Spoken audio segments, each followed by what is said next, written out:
काव्या जी, सहारनपुर से। राधे राधे महाराज जी। महाराज जी, जब हम प्रार्थना करते हैं फिर भी हमारी इच्छाएं पूरी नहीं होती और दूसरे को बिना प्रार्थना के सब कुछ मिल जाता है, महाराज जी कैसी बात करते हो? उसने पूर्व में कर्म किया है तब उसको वैभव मिल रहा है। अब जो पाप कर्म कर रहा है उसका भोग उसको आगे मिलेगा। भले आज पापी है लेकिन वो पुण्यात्मा था, पूर्व में उसने पुण्य किया है, इसलिए वो वैभव संपन्न होकर के खूब सांसारिक सुख विलास भोग रहा है।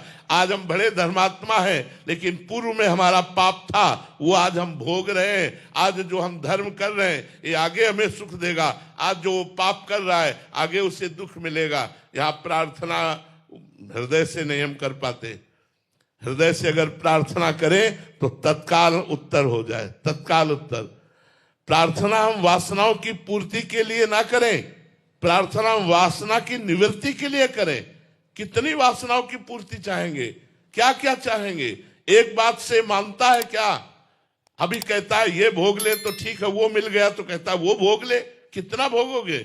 ये हम आपको बताएं, भगवान से प्रार्थना करो कि जेहि विधि प्रभु प्रसन्न मन होई, करुणा सागर कीजे सोई।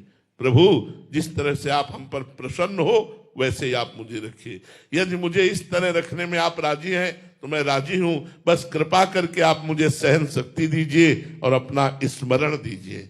भगवान का भजन होता रहे और दुख को सहता रहे, वो परम पद को प्राप्त हो जाता है। क्या भगवान से संसारिक नाशवान वस्तुएं मांगे, ये तो अपने आप आएंगी। माया को सब कोई भजे, माधव भजे न कोई। जो माधव को भजे तो माया चेरी होए।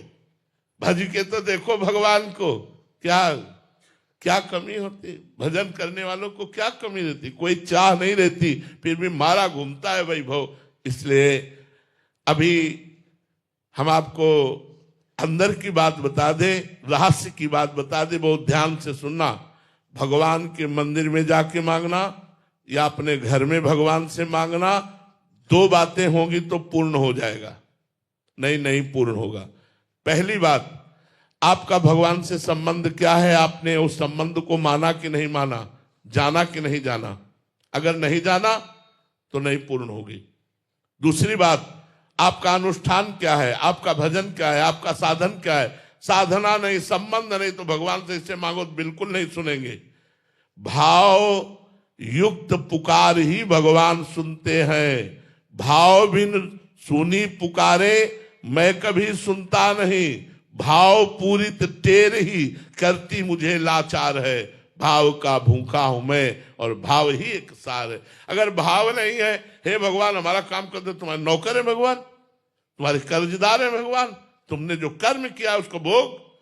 अगर भगवान से संबंध है, मेरे प्रभु मित्र हैं, मेरे प्रभु स्वामी हैं, मेरे प्रीतम है, तो हम उनसे कह सकते हैं यार सुनो बड़ी समस्या है, आपका ही दिया हुआ परिवार है, कुछ करो ना जुगाड़, तुम्हारे लिए तो कोई कवि है नहीं, अखिल कोटि ब्रह्मांडों के ईश्वर हो, यार हमारी बात बन जाएगी, तुम्हारा कुछ जाएगा नहीं, कृपा करो। ये प्यार से, हमारे दोस्त है तो हम दोस्त की तरह बात करते हैं, स्वामी है तो स्वामी की तरह बात करते हैं, पिता है तो पिता की तरह बात करते हैं, पुत्र है तो पुत्र की तरह बात करते हैं। देखो दुकान में घर वाले को पैसा देना नहीं होता, नहीं ये जरा चीनी दो, कितने ग्राम मतलब नहीं है, और वो चीनी दे दिया और चल दिया। घर वाले को पैसा देने की जरूरत नहीं, रिक्वेस्ट करने की जरूरत नहीं, केवल ऑर्डर देने की जरूरत है। आज जरा उठाना, 4 समोसा देना, वो 4 नहीं 5 लपेट देगा, घर के लिए जाओ। तो यदि आप भगवान के घर वाले बन गए हो तो भगवान का विश्वरूपी दुकान है, ऑर्डर करो मिल जाएगा। तो या तो अनुष्ठान करो, मंत्र अनुष्ठान, जप अनुष्ठान, स्तोत्रों का अनुष्ठान, और फिर मांगो तो मिलेगा, और या भगवान को अपने घर का मान लो तो मिल जाएगा। 1 क्विंटल लड्डू का भोग लगाएंगे। अनंत ब्रह्मांडों को वो भरण पोषण कर रहे, 1 कुंतल लड्डू के भूखे बन रहे। अरे यार भगवान को क्या समझाए? अरे अनंत ब्रह्मांडों का दाता है, वो 1 कुंतल लड्डू से नहीं, वो 1 बूंदी के दाने से प्रसन्न हो जाएगा। पत्रम पुष्पम फलम तोयम ये में भक्ता प्रेक्षति। आंसू बहाते हुए और धन्ना जाट ने सूखी बाजरे की रोटी का भोग लगाया, ठाकुर प्रकट होकर के खाया। सुदामा जी के तंदुल छीन कर खाए, सबरी के बेर वाह वाह करके पाए। वो प्रेम का भूखा, लड्डू का भूखा नहीं है। अभी उनको ये मत जानो, ठाकुर जी से या तो अपनापन करके और या अनुष्ठान करके ही मांगा जा सकता है। द्वितीय रूप हम लोग आपसे सच्ची कहते हैं, मांगते नहीं है, देखते हैं क्या कर रहे हो। बस जय हो आपकी, जो मर्जी आवे सो करो। हम कह रहे हैं आप भगवान के हो जाओ, भगवान के अंदर से हो जाओ। तो देखो माया मैया कितनी कृपा आपके ऊपर करती है। माया की कमी थोड़ी रहेगी। माया की कमी तब है जब भगवान से विमुख हो, इसलिए माया की कमी है। आप निश्चित मानो, निश्चित मान लो, यदि भगवान के हो जाओ तो कोई कमी ही नहीं रहेगी, और कमी होने पर भी आप बादशाह रहेंगे, आपका हृदय आनंदित रहेगा। 7 गांठ को पीन में इंद्र बापुरो कौन। लंगोटी भी कई जगह से फटी है, लेकिन बादशाह ऐसा है कि इंद्र भी सेवा के लिए ललचा रहा है। ऐसा होता है भगवान का दास। भगवान की भक्ति तो करके देखो। अब भजन करोगे नहीं, तुम सोचते हो कि हम भोग मनमानी करें पाप और भगवान हमारी इच्छा पूर्ति करे, कभी नहीं होगी, कभी नहीं होगी। तपस्या करो, अनुष्ठान करो, मंत्र जाप करो, और देखो भगवान पूर्ण करते कि नहीं करते। और या फिर भगवान को अपना मान लो और प्यार से उनसे कहो तो बात पूरी हो जाएगी। 2 बात। अब आप पूछ रहे हो 1 लाख का हार का, और जेब में नहीं है 25 पैसे, तो धक्का मार के ही भगा देगा। तो कितना तप है तुम्हारे पास, कितना पुण्य है तुम्हारे पास, कितना आपके पास भजन है। अब वो है नहीं, और भगवान से कोई हमारी पूर्ति कर दे तो सब मम प्रिय सब मम उपजाए। संपूर्ण सृष्टि भगवान की है, और विधान रख दिया है, अवश्य में वो भोक्तव्यम कृतम कर्म शुभाशुभम। जो तुम पाप और पुण्य करोगे उसका फल तुम्हें भोगना पड़ेगा। दुख या सुख तुम्हारे कर्म के अनुसार तुमको प्राप्त होगा। कर्म प्रधान विश्व रचिराखा, और जो जस करे तास फल चाखा। महाराज जी, मनोकामना पूरी ना होना ये तो समझ आ गया कि आपने बोला कि 2 कारण। महाराज जी, कभी कभी देखा जाता है कि मतलब मनोकामना पूरी हो जाती है कि मैं गाँव स्टाक पूर्व का पुण्य स्टाक आपके पास पुण्य इतना जमा है, आपने सोचा काम हो गया, वो आपका पुण्य काम कर रहा है, भगवान नहीं काम कर रहे, पुण्य काम कर रहा है। आपने सोचा काम हो गया, जो सोचते फटाक से काम हो गया, पूर्व का पुण्य लगा हुआ है, उसने तुरंत खर्चा हुआ और आपका काम हो गया। वो तो भगवान का कार्य उनके ऊपर होता है जो पूर्ण भगवान को समर्पित होते हैं। वो कर्म बंधन से मुक्त संत महापुरुष होते हैं, जो भगवान को, चाहे वो गृहस्थ हो चाहे विरक्त हो। नरसिंह जी के उसमें स्वयं पगड़ी बांधकर ब्याह कराने गए लड़के का, नरसिंह जी के लिए स्वयं भात भरने गए। क्यों? क्योंकि नरसिंह जी भगवान के पूरे आश्रित है। जो भगवान के आश्रित, उसकी जिम्मेवारी भगवान कहते हैं स्वयं अनन्यश्चिन्तयन्तो माम ये जनाः पर्युपासते तेषां नित्याभियुक्तानां योगक्षेमं वहाम्यहम्। मैं योगक्षेम का वाहन करता हूं। विश्वास कीजिए यार, बड़े मौज में हो जाओगे यदि भगवान की शरण में हो गए, बड़े मौज में हो जाओगे। मस्ती ही मस्ती रहती है, दुख की परिस्थिति में भी मस्ती रहती है। क्या आप तुम्हें हम बताएं, प्रभु का कितना कृपा प्रसाद बरसता है जो भगवान की शरण में। लेकिन जीव भगवान की शरण ना होकर भोगों की शरण में, व्यक्तियों की शरण में, संसार की शरण में धक्के खाता घूम रहा है, दूसरों के मुख ताक रहा है। वो क्या हमारा सहयोग कर देगा यार? मरण धर्मा शरीर वाला हमारी क्या रक्षा कर लेगा? जो अरबों में खेल रहे ना, उनको अरबों की चाहत है।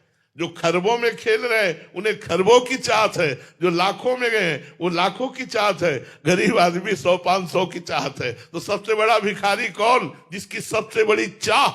और संत जो भगवान के भरोसे है, जाहि न चाही कबो कछु, वही बादशाह है। चाह मिट्टी चिंता मिट्टी मनुआ बेपरवाह, जिनको कछु न चाहिए वो साहन के साह भगवान के भरोसे होकर कोई चाह नहीं, माया अपने आप सेवा करती रहती। महाराज जी अभी हमने सुना कि शरण में हो जाना चाहिए प्रभु, अभी प्रारंभ कहाँ से करें जो नए साधक हैं? हाँ, भगवान का नाम जब शुरू करो वो सब विधान बना देंगे। राधा राधा राधा राधा शुरू करो, सब विधान बन जाएगा। हृदय का अहंकार भगवान की शरण में चला जाएगा। नाम जपना शुरू करो, जितना नाम जप करोगे उतने भगवान की शरणागति पुष्ट होती चली जाएगी। प्रकृति जी वेस्ट बंगाल से, राधे राधे महाराज जी। महाराज जी मनुष्य की इच्छा से जो होता है और जो भगवान की इच्छा से होता है, इन दोनों में अंतर कैसे समझा जाए?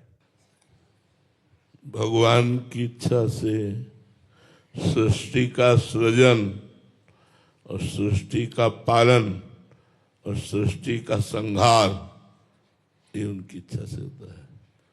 और वासनाओं से प्रेरित होकर के शुभ अशुभ कर्म, ये मनुष्य की इच्छा से होते हैं। सद्वासना या असद्वासना, सद्वासना से प्रेरित होकर शुभ कर्म होते हैं जिनका परिणाम सुख होता है, और असद्वासना से प्रेरित होकर जो कर्म होते हैं उनका परिणाम अशुभ दुखमय होता है। विपत्ति, संकट, रोग, नरक, अन्य योनियों में जाना, ये मनुष्य के द्वारा होता है। भगवान की एक ही इच्छा हुई, एकोहम बहुश्यामा, मैं एक बहुत रूपों में हो जाऊं, तो वही अपने आप का सृजन, अपने आप का पालन और अपने आप से अपने आप का संहार वही कर रहा है। भगवान की दूसरी इच्छा नहीं है। भगवान हमें प्रेरित कर रहे हैं कि हम इनके साथ ऐसा करें व्यवहार। ये हमारा मन, हमारी बुद्धि की चाल है, भगवान की नहीं। ये हमारे मन बुद्धि की चाल है। शुभ अशुभ कर्म करना भगवान की प्रेरणा नहीं। भगवान की अगर प्रेरणा है तो गीता जी से मिलती हुई होगी, क्योंकि भगवान की वाणी गीता जी है, भगवान की वाणी भागवत जी है। तस्मात् शास्त्रम प्रमाणम ते कार्या कार्यो व्यवस्थितो। यदि भगवत प्रेरित माना भी जाएगा तो शास्त्र प्रमाणित कार्य जो होगा वो भगवत प्रेरित माना जाएगा। अन्यथा ये सब मन बुद्धि की चाल होती है कि भगवान की अच्छी इच्छा थी इसलिए हो गया। भगवान इच्छा रहित है, भगवान में इच्छा है ही नहीं। जब साधना साधक करता है तो इच्छा रहित हो जाता है, तो भगवान तो इच्छा रहित है, भगवान की कोई इच्छा नहीं है। भगवान की एक बार एक इच्छा हुई थी, एकोहम बहुश्यामा, मैं एक बहुत रूपों में हो जाऊं, तो वही बहुत रूपों में विराजमान है। वही अपने आप से अपने आप का सृजन, पालन और संहार करते हैं। ये उनकी इच्छा से सब हमारी वासनाओं की इच्छा है। कोई सद्वासना, कोई असद्वासना, कोई गलत कर्म, कोई अच्छा कर्म, और उसी के परिणाम से हमारी उन्नति, अवनति, दुर्गति, सदगति ये होती रहती है। कृष्णकांत उमरिया जी, राधे राधे महाराज जी।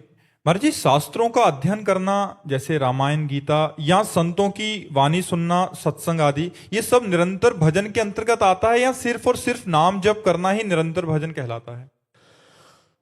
ये भजन के सहयोगी कार्य हैं, भजन में ही है, भजन से अलग नहीं है, पर भजन के सहयोगी हैं। साधन को हरि भजन है, कै सत्संग सहाय। शास्त्र और सत्संग ये भजन का भाव प्रकट करते हैं, ये भजन के लिए उत्साह प्रकट करते हैं, पर भजन का स्वरूप है निरंतर भगवान का स्मरण। अगर सत्संग सुना और नाम जप नहीं है, शास्त्र स्वाध्याय किया, नाम जप नहीं है, तो ऐसा हुआ जैसे पोछा लगाया, खिड़की खुली रह गई, सब धूल आई, तो पोछा लगाने के पहले जो स्थिति थी उससे भी गंदी स्थिति हो गई। क्योंकि उसको एक अभिमान है कि मैं सत्संगी हूं, मैं शास्त्र स्वाध्यायी हूं, लेकिन भजन ना होने के कारण आचरण पवित्र नहीं होंगे। इसलिए मुख्य बात सत्संग और शास्त्र स्वाध्याय का परिणाम भजन है, निरंतर भजन है। इसलिए नाम जप करते हुए सत्संग सुने, नाम जप करते हुए हम चिंतन करें, शास्त्रों का स्वाध्याय करें, लेकिन परिणाम है उसका नाम जप। अगर नाम में प्रीति नहीं हुई तो तुम्हारा शास्त्र स्वाध्याय और सत्संग ये सब व्यर्थ चला गया। वेद विद्या पढ़त, कर्म धर्म करत, जलप तन कलप की अवधियानी। वेद विद्या खूब, वेद विद्वान है, लेकिन कर्मों की जो गति बड़ी सूक्ष्म है, उनको वो काट नहीं सकते। उनको तो भजन काट सकता है। आशा की जो फांसी है, ये मिल जाए पद प्रतिष्ठा धन संपत्ति सांसारिक सुख भोग, ये आस की पास नहीं तोरी जानी, ये सब। हरिवंश नाम हीन खीन दीन देखिए सदा, कहा भयो बहुज्ञ होए पुराण वेद पढ़ही, कहा भयो के कर्म में यज्ञ दान देत देत फलन पाई, उच्च उच्च देवलोक चढ़ही, परे प्रवाह काल के कदापि छूटी है नहीं, व्यासनंद नाम जो प्रतीति सो न रट रही। बहुत 18 पुराणों के आप ज्ञाता हैं, चारों वेदों के ज्ञाता हैं, लेकिन आप नाम जप नहीं करते हैं, बड़े बड़े यज्ञ बड़े बड़े कर्मकांड करते हैं, तो माना आप स्वर्गलोक चले जाएंगे, आप तपलोक चले जाएंगे, महारलोक चले जाएंगे, जनलोक चले जाएंगे, ब्रह्मलोक चले जाएंगे, लेकिन आपको पुनः मृत्यु लोक में आना पड़ेगा। परे प्रवाह काल के कदापि छूटी है नहीं, व्यासनंद नाम जो प्रतीति सो न रट रही। यदि विश्वास पूर्वक नाम जप नहीं हुआ तो इस संसार समुद्र से आप पार नहीं हो सकते। इसके लिए साधन है शास्त्र स्वाध्याय सत्संग, लेकिन साध्य है नाम। निरंतर नाम चलना चाहिए, उठते बैठते चलते फिरते सब समय। सचिन चौधरी जी, राधे राधे महाराज जी। महाराज जी, भक्त की परीक्षा कैसे होती है? भगवान परीक्षा बच्चों की नहीं लेते, बड़ों की लेते हैं, बड़े भक्तों की। वो भी जगत को ये दिखाने के लिए कि मेरा भक्त इतना महान है कि ऐसी परिस्थिति में भी वो विचलित नहीं होता। ये साधारण ऐसे 2-4 माला घुमाने वालों की परीक्षाएं नहीं होती है, उनकी परीक्षा होती है जो पूर्ण हो चुके हैं और जो सह सकते हैं। भगवद विरोध, जो भगवान ने विरोध प्रकट किया उसे सह सकते हैं, उनकी परीक्षा होती है, अपने लोगों की नहीं होती, साधारण लोगों की। साधारण लोगों की भगवान परीक्षा नहीं लेते, उनकी लेते हैं जो महान स्थिति में पहुंच रहे, फिर उनकी कसौटी कस के जगत को ये दिखाते हैं कि मेरे भक्त को यदि जहर का प्याला भी पीना पड़े तो मेरे लिए वो हंसकर पीता है। मेरे भक्त को यदि अपने ऊपर आरा चलवाना पड़े तो मुस्कुरा करके आरा चलवा लेता है। मेरे भक्त को यदि आग में जलना पड़े तो खुले आग में भी जलने के लिए तैयार। ये महान भक्तों की, अपने 2-4 माला वालों की नहीं। घबराना मत, तुम्हारी परीक्षा नहीं होगी। अपने 2-4 माला वालों की परीक्षाएं नहीं होती, ये बड़े सिद्धों की होती जो परिपक्व अवस्था को प्राप्त महापुरुष है। कल एक साधक आए थे, महाराज जी कह रहे थे कि ग्रस्त साधक थे कि जब से भजन शुरू किया है बहुत ज्यादा मतलब प्रतिकूलताएं आने लगी हैं, तो ये क्या भगवान की परीक्षा है क्या? नहीं, परीक्षा नहीं है, हमारे अशुभों का नाश हो रहा है। फटाफट अशुभों का नाश, भजन का काम है पाप का नाश करना। तो पाप का नाश कैसे होगा? बाहर विपत्ति, अंदर जलन। अंदर हृदय जल रहा है और बाहर विपत्तियां आ रही, आप बिल्कुल नाम जप करते रहिए, वो सब कटते कटते आप ऐसी जगह पहुंच जाएंगे जहां दुख है ही नहीं, विपत्ति है ही नहीं, महा आनंद है। पर नाम जप पाप और दुख ये दोनों का संयोग है, पाप का फल दुख है। अब वो कैसे काटेगा? कुछ तो हृदय में जलन करके काटेगा और कुछ भोगवा के काटेगा। नहीं, कह रहे थे कि 1 साल पहले शुरू किया आपका सत्संग, इतनी प्रतिकूलता संसार में हुई कि मतलब पूरा परिवार वृंदावन। हाँ, पूरा परिवार श्री जी के पास जाएगा, इतनी प्रतिकूलता दे देगी। ये कृपा है, ये कृपा है। देखो, हम आपको एक डरना नहीं कि ऐसा करने से ऐसा ही होगा। एक संत वृंदावन में थे, तो कलकत्ता के एक सेठ जी आते थे, तो संतों को कुछ सेवाएं भेंट किया करते थे। तो एक दिन पूछा, महाराज मैं विषयी पुरुष हूं, बहुत धन है, भजन में मन नहीं लगता, वृंदावन आपकी कृपा से आ जाता हूं, मुझे भगवान कैसे मिलेंगे? तो उन्होंने कहा कि यदि तुम वृंदावन के संतों का भंडारा करवाओ और हर महीने करवाओ तो निश्चित भगवान की कृपा हो जाएगी, क्योंकि संतों के मुख से स्वयं श्री भगवान पाते हैं। उन्होंने शुरू किया वृंदावन में भरना। अब इतना आनंद आया उनको, क्योंकि पाप नष्ट होने लगे, इतना आनंद आया कि 1 महीने में वृंदावन में भंडारा करते हो और अपने कलकत्ता के लिए भी वो बस लाते, और जो संत चलना चाहे उनकी खान पान व्यवस्था करके अपने घर में भी ले जाते, सेवा करते, भेंट देते। मतलब संत सेवा का उनको एक नशा हो गया। एक दिन उनकी बस तैयार थी उनके यहां जाने के लिए। उनमें एक विरक्त संत जो मधुकरी मांग के पाते थे, कभी किसी से कुछ नहीं लेते थे, कभी किसी भंडारे नहीं जाते थे, वो आगे बैठे और वृंदावन से वो जाते नहीं थे। तो सब संतों ने कहा, बाबा बैठे कहां, कोई बरसाने थोड़ी जा रही है, ये तो सेठ के घर जाएगी बस। वो कुछ नहीं बोले। सब लोगों ने सेठ से कहा, सेठ तुम्हें आज फल प्राप्त हो गया भगवान के भक्तों की सेवा का। ऐसे विरक्त महापुरुष और मनमाला चला रहे हो, गाड़ी में बैठे गए, वहां पंगत पाई। सेठ को पहले ही सब संतों ने बता दिया था कि वृंदावन से बाहर नहीं जाते, पता नहीं कौन सा तुम्हारा पुण्य उदय हुआ कि तुम्हारे घर आए। वो सेठ गए, प्रणाम किया साष्टांग और कहा, प्रभु आज हम पर कृपा हो गई। तो उनका चल वृंदावन, बस इतना कहा, चल वृंदावन। तो ये समझे नहीं पाए कि हम तो वृंदावन से ही लेवा के लाए हैं और वृंदावन तो आते ही जाते हैं। बस इतना ही कहा, चल वृंदावन। और बस गाड़ी में बैठे और चले आए। 2-4 दिन हुए कि एक लड़का था पूरे साम्राज्य का मालिक, एक्सीडेंट में मारा गया।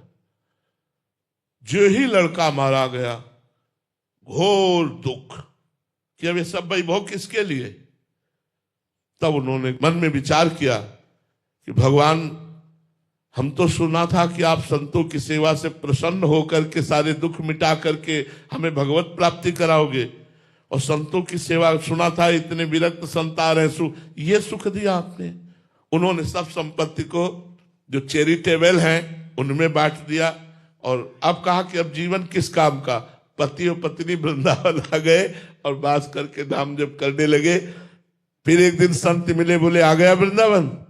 बोले महाराज पूरी तरह से आ गया, अब कहीं नहीं जाना। और वृंदावन में शरीर दोनों का पूरा हुआ। ये है लीला। भगवान जब कृपा करते हैं तो ऐसी कृपा करते हैं कि अपने आप भगवान के पास आप पहुंच जाओगे। ये भगवान की कृपा। नहीं, जिंदगी में वो माया नहीं छोड़ पाते, जिंदगी में मोह नहीं छोड़ पाते। संतों की सेवा का फल हुआ कि एक्सीडेंट रूपी लीला से उनका पुत्र भगवत धाम गया और प्रगट में दोनों पति पत्नी वृंदावन वास करके भजन करके भगवत धाम को प्राप्त हुए। इसीलिए युधिष्ठिर से कहा है, हे युधिष्ठिर, जिस पर मैं कृपा करता हूं उसके साथ सर्वनाश का खेल खेलता हूं। चाहिए कृपा, कृपा चाहिए। भगवान कहते हैं जिस पर मैं कृपा करता हूं उसके साथ सर्वनाश का खेल खेलता हूं।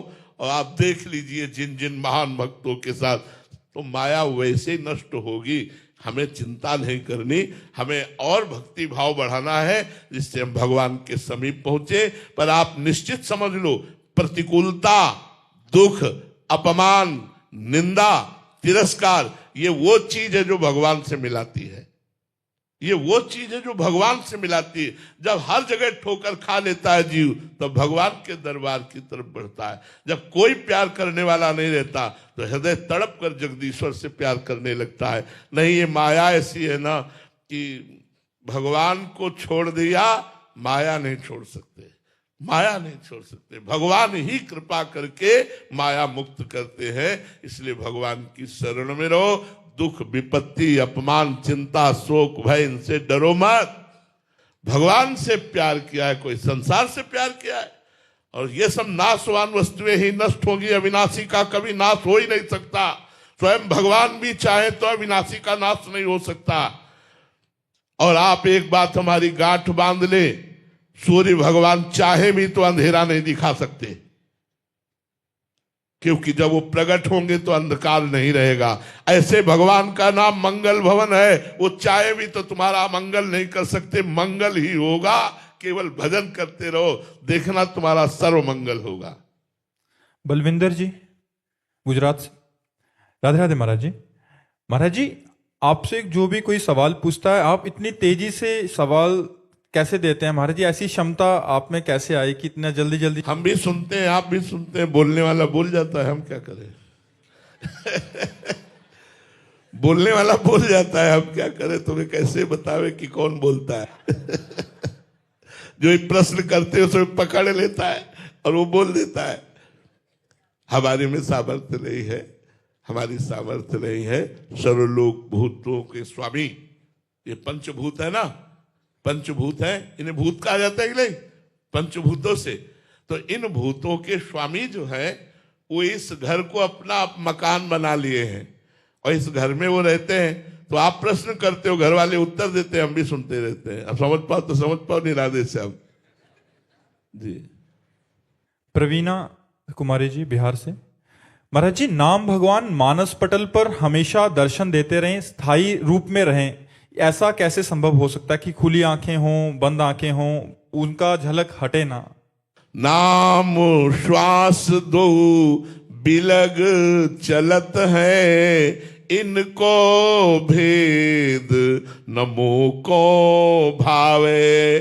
श्वास ही नाम, नाम ही श्वासा, नाम श्वास को भेद मिटावे। यदि आप ऐसा कर सकते हैं तो आपके नेत्रों के सामने चाहे मूंदे चाहे खुले रहें, नाम भगवान हर समय विराजमान रहेंगे। श्वास और नाम का भेद न मिटने पावे। हर श्वास में निरंतर नाम चलने का अभ्यास कीजिए और थोड़ा प्रयास कीजिए नाम लिखने का। जैसे राधा, भावना में लिखा राधा राधा राधा राधा, तो आप फिर देखेंगे तेजोमय स्वरूप से राधा नाम। और जब राधा नाम का प्रताप उदय होगा तो वहीं प्रिया प्रीतम दिखाई देंगे। जहाँ राधा नाम लिखा है वहीं श्यामा श्याम गरीब भैया दिए दिखाई देंगे। आप नाम जपने का अभ्यास कीजिए, हर श्वास में नाम जप कीजिए। श्वास श्वास जप करे, दुविधा रहा है न कोई। अगर हर श्वास में आप नाम जप करोगे, अधिक से अधिक कई कई बार, एक श्वास में कई नाम जप किए जा सकते हैं, तो नाम के प्रभाव से नाम भगवान पकड़ लेते हैं।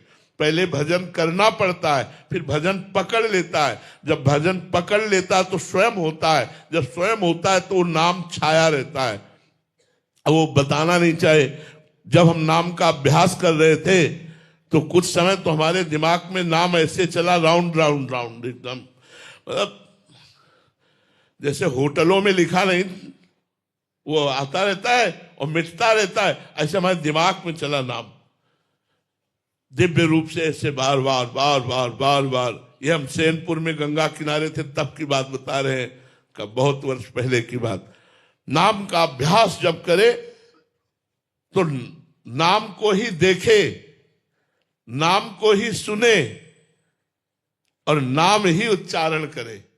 तीन काम एक साथ होने चाहिए, नाम को देखना, नाम को सुनना और नाम का उच्चारण करना। अगर तीनों एक साथ लंबे समय तक अभ्यास किया तो नाम छा जाएगा। अरे फिर माला माल हो जाएंगे आप। बड़े बड़े सिद्ध संतों के दर्शन, जो पधार चुके हैं उन सिद्ध संतों के प्रगट दर्शन, प्रगट गंगा की धारा से ऐसे संत, अब क्या क्या सब तुम्हें अनुभव की बात बताएं। नाम का प्रताप एक अमोघ अलौकिक और दिव्य प्रताप है। अगर नाम जीवन में नहीं है तो चाहे जो साधना हो साधना अधूरी है। नाम है तो कोई साधना लो तो भी वो पूरी है। महाराज जी, सैनपुर का आपने नाम लिया, जब आप इसका अभ्यास कर रहे थे तो क्या आपके जीवन में कोई ऐसा अनुभव हुआ कि कोई संत भगवान ऐसे दर्शन प्रकट में? एक दिन हम वहां, बहुत गरीब स्थान है, आज भी जाके कोई देख ले, बहुत बड़ा जंगल है। अब तो कुछ थोड़ा शोभन सरकार ने निर्माण करवा दिया था, नहीं तो झोपड़ी या मिट्टी की और ऐसे लकड़ी की पटी हुई कुटिया और सांप बिछी। कितने सांप, शाम के ऐसे देखो तो फड़कारे घूम रहे, बिच्छू। वहां लोग आते नहीं, कोई घाट नहीं है, बिल्कुल गंगा के किनारे कच्चे स्थान पर, और बड़े विशाल विशाल वृक्ष जंगल है। वहां 2 रोटी और अरहर की दाल 24 घंटे में एक बार मिलती थी। एक पुजारी जी थे जो बना देते थे, जो 2-3 संत रहते थे उनको वो दे देते थे। 2 रोटी सिर्फ, 12 महीना कोई फल, मीठा, चाय, नाश्ता, कहीं कुछ नहीं, रुपया पैसा ये सब कहीं कुछ नहीं, बस 2 रोटी, गांव से आटा और अरहर की दाल 1 कटोरी। अब वो 24 घंटे में आपका जब मन होता पाओ, तो 2 बजे दिन में पाते थे, रात दिन भजन, बस गंगा किनारे बैठे रहना। कुटिया आए तो 2 रोटी और दाल पाई, और एक बारंडा कच्चा था तो उसके नीचे लेटे। आज एक विशेष आनंद था, यही लेटे, थोड़ी देर में हमारे हाथ पैर शून्य होने लगे। अब हम ना हाथ उठा सकते हैं ना पैर उठा सकते हैं, बस आंखें खुली हैं, चेतना पूरी है, शरीर शून्य है, और दिव्य सुगंध। मेरा ये क्या हो रहा है, मतलब एक अलौकिक। इतने में देखा बिल्कुल पास ही गंगा थी, गंगा जी की धारा से एक संत भगवान श्वेत वस्त्र धारण, श्वेत बाल, दिव्य तेज प्रकट हो रहा है। ये स्वप्न नहीं है, ये ठीक दोपहर 2 बजे के बाद की बात है, जब हम प्रसाद पाके लेते। और जैसे जैसे वो नजदीक आ रहे, वैसे वैसे सुगंध, उन्हीं के श्रीअंग की सुगंध पहले आई थी, सुगंध से भर गया वातावरण। नजदीक आए और सर गोद में रखा, हम वैसे जड़ एकदम, आंख खुली है, जड़ एकदम है, ऐसे मस्तक पर हाथ फेरने लगे और एक मंत्र दिया था, एक मंत्र उच्चारण किया। बड़ी बड़ी कृपा, बड़ी कृपा, संतों की बड़ी कृपा। आज के 35-40 वर्ष गुरु नानक साहब का दर्शन गंगा किनारे हुआ, दिव्य रूप में ऐसे प्रकट हुए, कैसे दुपट्टा डाले हुए थे, और उसमें कुछ लिखा हुआ था, मुझे पता नहीं क्योंकि वो हमें पंजाबी का ज्ञान नहीं। एक ऐसे पट्टा सा पड़ा था और उसमें कुछ लिखा हुआ था, और बस ऐसे मुद्रा में बैठ। श्रीचंद जी का दर्शन हुआ। बड़े बड़े महापुरुषों का, संतों का कृपा पूर्वक दर्शन नाम के प्रताप से होता है। नाम, विश्वास कर लीजिए, जब नाम भगवान को अधीन करके सामने खड़ा कर सकता है, सुमिर पवन सुत पावन नामू, अपने बस करी राखे रामू, तो आप क्या समझते हैं? नाम का प्रताप अमोघ है, अलौकिक है। आप विश्वास करके नाम जब कीजिए, माला माल हो जाओगे। हमारी बात मान लो, कहीं भटकने की जरूरत नहीं, कहीं छूछा जंतर मंत्र कराने की जरूरत नहीं। राम राम कहो, राधा राधा कहो, कृष्ण कृष्ण कहो, तुम माला माल हो जाओगे। थोड़े दिन, जब तक तुम्हारे पाप नष्ट नहीं होते, तब तक विपत्ति संकट आदि हो सकता है। आप धैर्य पूर्वक सह जाओ, आगे का मार्ग बहुत आनंदमय, बहुत आनंदमय है।